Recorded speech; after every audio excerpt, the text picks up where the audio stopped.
Hello friends आपलोगों स्वागतम जनाइছো प्रियंकाज किचनলৈ আজি মোৰ ৰেচিপিত আছে বিলাহীৰ হৈতে মাছৰ জোল আৰু যিসকল ফ্ৰেন্ডছে মোৰ ভিডিঅ'বোৰ চাই ভাল পাইছে তেওঁলোকে প্লিজ মোৰ চেনেলটো সাবস্ক্ৰাইব কৰি দিব আহকচোন তেনেহলে যাওঁ ৰেচিপিটোৰ ফালে আজি ৰেচিপিটোৰ কাৰণে মই লৈছো মাছ দুজনী আৰু তাত মই তেল অলপ হানি থৈছো বাৰু তেল অকমান দি থৈছো আৰু লগতে প্লেটখনত দেখিছে হালধি আৰু নিমখ সেই মাছখিনি ঠানিবৰ কাৰণে হয় তাৰ পাছত এটা লৈছো মই পিয়াজ তাৰ পৰা লৈছো ৰসুন কেফুটামান তাৰ পৰা লৈছো আদা এটুকুৰা আৰু আজি মেইন যোনটো ইনগ্ৰেডিয়েন্ট হেতু হৈছে বিলাহী কিন্তু মই বিলাহীৰ গুটিবোৰ আৰু ঠাৰিৰ অংশ ধৰ কাটি লৈছো আৰু মই আজি ৰসুনখিনি তেনেকৈ থম কিন্তু আদা আৰু পিয়াজ অলপ কাটি লম যেহেতু আজি মই কেঁচাকে মিক্সিত নিদু হেতান ভেদাইলতা দিয়া নিচিনাকৈ আজি মই অলপ ভাজি লম ভাজি পিনিহে কেৰাহীত দিম ভাজি পিনিহে কি কয় মিক্সিত দিম এতিয়া মই পিয়াজ কিডখৰ অলপ কাটি লৈছো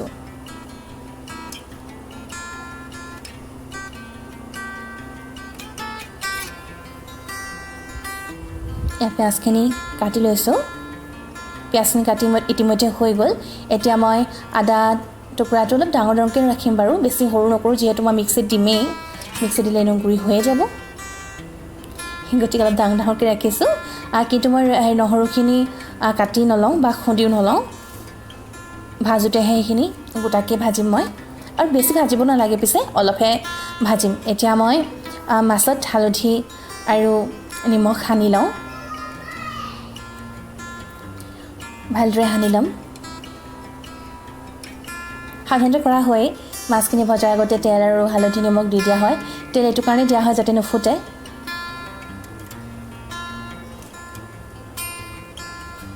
ভালদৰে মই মাছ কিজনিত হালধি আৰু নিমখ সানি ললো এতিয়া মই তাৰ পাছৰ পৰ্যায়লৈ যাব লাগিব তাৰ কাৰণে মই এখন কেৰাহী পাতি থৈছিলো অকমান তেল দি এতিয়া তেলখিনি যেহেতু গৰম হৈ আহিব গৰম হৈ অহাৰ কাৰণে মই মাছ দুজনী তাত দি দিম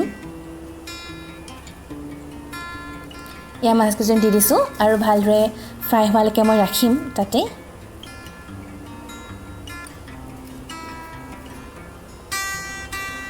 দেখিছে খুব সুন্দৰকৈ ভাজ খাইছে উতলি আহিছে তেলবোৰ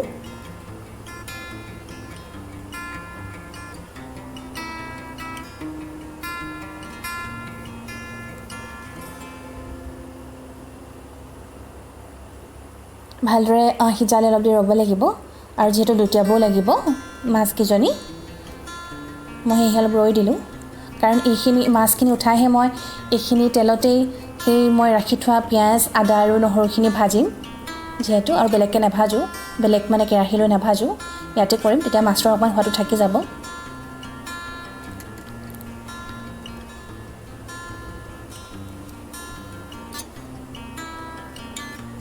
আৰু লগতে কৈ থওঁ মই এই জহতে কুকাৰতে এটা আলু দি থৈছিলোঁ সেই আলুটো প্ৰয়োজন হ'ব বইল কৰিছিলোঁ মই আলুটো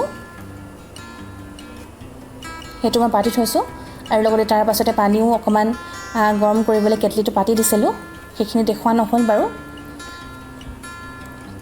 এতিয়া আলুখিনি যেহেতু ফিছ মৰাৰ পাছত মই আলুখিনি উলিয়াই ললো আৰু হালধি আৰু জলকীয়া গুৰি অলপ লৈছিলোঁ জলকীয়া গুৰি আৰু হালধি লৈ পিনি মই সেইখিনি পিটিকি ললো এটা মই দেখুৱাব খালি থাকি গ'ল এতিয়া মাছখিনি হৈ গ'ল এইখিনি কৰোঁ মানে পিটিকা কৰোঁ মানে মাছখিনি ভাজি হৈ গ'ল সেই আলুখিনি মই দিম মাছৰ জোলত সেইবাবে মই পিটিকাখিনি কৰি থৈছিলোঁ এতিয়া মই সেই মাছখিনি উঠোৱাৰ পাছত এই পিয়াজ নহৰু আদা আৰু এই বিলাহীখিনি যে আছিলে সেইখিনি মই ভাজি ল'ম প্ৰথমে পিয়াজখিনি দিলোঁ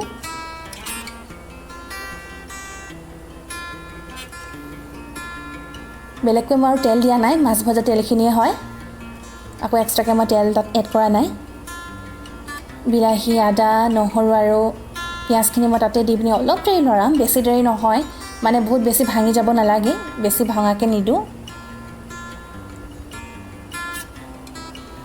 সামান্য যেতিয়া বিলাহীবোৰ কোমলিব তেতিয়া মই নমাই দিম কেৰাহীৰ পৰা অলপ খালি হেতাখন মাৰি দিছোঁ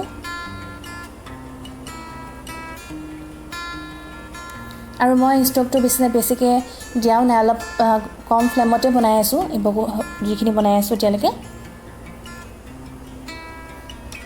হ'বই আৰু ইতিমধ্যে হৈ গৈছে, যিহেতু অলপ কোমল হৈছে বিলাহীখিনি কোমলিলে, সেই গতিকে মই মিক্সিত দি দিছোঁ।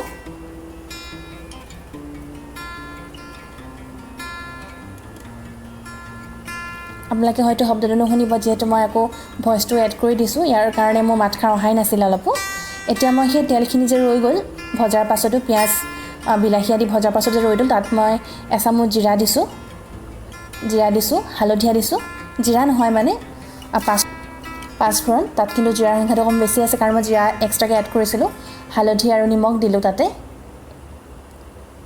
কেৰাহীখন মই ধুই লোৱা নাই, যিহেতু একেখন কেৰাহীতে মই ব্যৱহাৰ কৰি আছোঁ। এতিয়া যিখিনি গ্ৰেভি হৈ গ'ল, যিখিনি মিক্সিত দিছিলোঁ, সেই বিলাহীখিনি মই তাত দি দিম।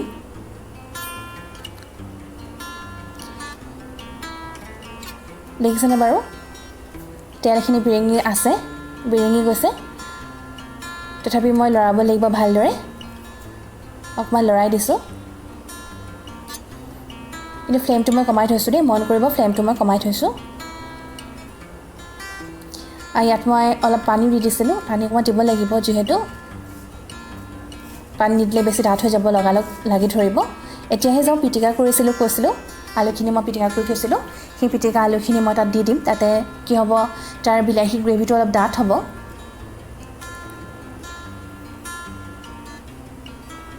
গ্ৰেভি হৈ যাব, মানে জোল নহয়, পাতল হৈ নাযায় আলুখিনিৰ কাৰণে। সেইকাৰণে মই আলুখিনি তাতে মিশ্ৰণটোত মিলাই দিম, ভালদৰে ভাঙি দিম, পিটিকাখিনি যাতে ভালদৰে গোল খাব পাৰে। সুন্দৰকৈ গোল খাইছে চাওকচোন, আলু আৰু বিলাহী সুন্দৰভাৱে মিলি গ'ল। মই হেতাই মাৰি দিছিলোঁ। এতিয়া মই গৰম পানী এড কৰিছোঁ দেই, ঠাণ্ডা পানী এড কৰা নাই, গৰম পানী দিছোঁ। গৰম পানী দি মই কষ্টুৰি মেথি পাত, মই শুকানটো যোনটো কষ্টুৰি মেথি পায় ন বজাৰত কিনিবলৈ, তাৰ মই কষ্টুৰি মেথি 2 খিলামান পাত তাত দি দিম। সোৱাদটো তেতিয়া ভালে হ'ব। দি দিছোঁ মই কষ্টুৰি মেথি পাতটো, মই তাতে দি দিলোঁ উতল আহোঁতেই। এতিয়া লাহেকৈ মাছখিনি দিবলৈ হ'বগৈ আৰু বেছি দেৰি নাই। এয়া ভালদৰে উতল আহিছে চাওকচোন, সেইবাবে মই মাছ দুজনী দি দিলোঁ তাতে। মাছখিনিৰ কাৰণেও যিহেতু অলপ সময় লাগিব, মাছকেইজনীও পুনৰ কোমলিব লাগিব সেই জোলত।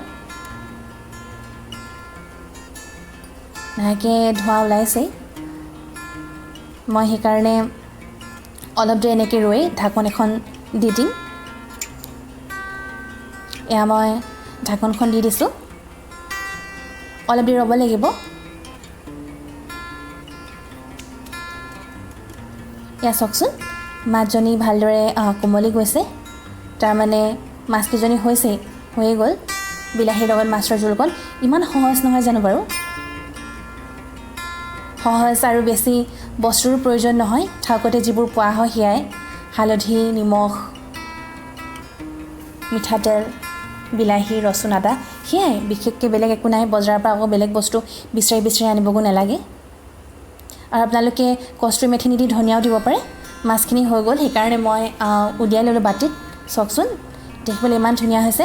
মই কেৱল আলু পিটিকাখিনি কৰোঁতেহে অলপ ৰং গুড়ি নহয়, জলকীয়া গুড়ি ব্যৱহাৰ কৰিছিলোঁ, বেলেগ মই একো ৰং গুড়ি মই ব্যৱহাৰ কৰা নাই। তথাপি ৰংটো ইমান ধুনীয়া হৈছে আৰু খাবলৈও পিছে সোৱাদ হৈছিল। আৰু এতিয়া যদি আপোনালোকে ৰেচিপিটো ভাল পাইছে, আপোনালোকেও বনাই খাব এইদৰে। ময়ো বিলাহী গোটাকৈও দি বনাই খাওঁ, তেতিয়াও সোৱাদ হয়। আৰু এনেকৈও খাই চাবচোন, মিক্সিত দি খাবলৈ যথেষ্ট ভাল হয়, সোৱাদটো অলপ বেলেগ হয়। আলু তেনেকৈ পিটিকি ল'ব, বনাবলৈ কিন্তু উজু হয়, অৰ্থাৎ বহুত দেৰিলৈকে ৰৈ থাকিব নালাগে আলুখিনি সিজালে। আপোনালোকে যদি মোৰ ভিডিঅ'টো ভাল পালে প্লিজ লাইক কৰিব। ধন্যবাদ।